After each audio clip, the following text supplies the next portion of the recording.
V news 1 में आपका खैर मकदम है।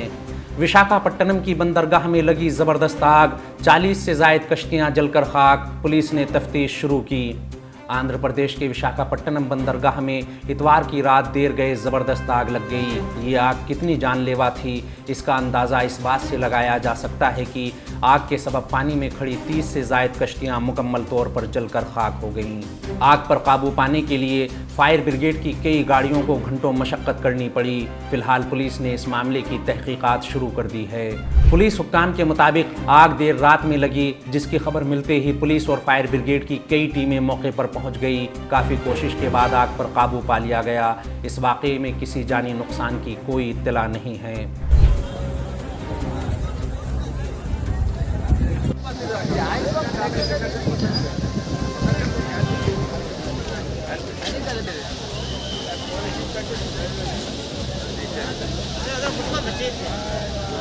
पुलिस हुक्काम ने इस मामले में केस दर्ज करके तहकीकात शुरू कर दी हैं। मौसूला इत्तलात के मुताबिक आग की नज़र होने वाली कई कश्तियों की मालियत करोड़ों रुपए में थी। विशाखापट्टनम के ADGP law and order Ravishankar ने बताया कि जहां आग लगी वहीं जहाज़ में कुछ बच्चे मौजूद थे। शायद वो पार्टी कर रहे थे। इसी दौरान कुछ मल्लाह आए और जहाज़ का लंगर हटाकर उसे समंदर में छोड़ दिया। ताहम जहाज़ का टैंक डीजल से भरा हुआ था, जहां गैस सिलेंडर भी रखे हुए थे। चुनाचे इस जहाज़ में आग मज़ीद भड़क उठी और ये दूसरी कश्तियों की तरफ बढ़ गया।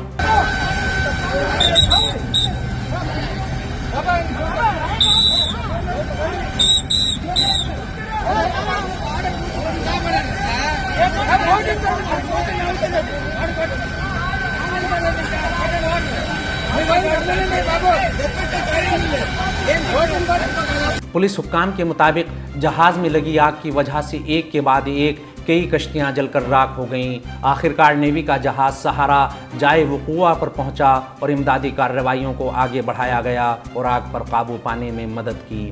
पुलिस हुक्काम ने बताया कि नेवी की मदद के सबब हम बिलाखिर आग बुझाने में कामयाब हो गए। इस वाक़ये में कोई जानी नुकसान नहीं हुआ, सिर्फ कुछ जहाज़ों को नुकसान पहुंचा और कई कश्तियां जलकर खाक हो गईं। इस खबर में फ़िलहाल इतना ही। कौमी, बैनुल अक़वामी और आलमी इस्लाम की अहम खबरों से बाखबर रहने के लिए विलायत न्यूज़ से जुड़े रहिए।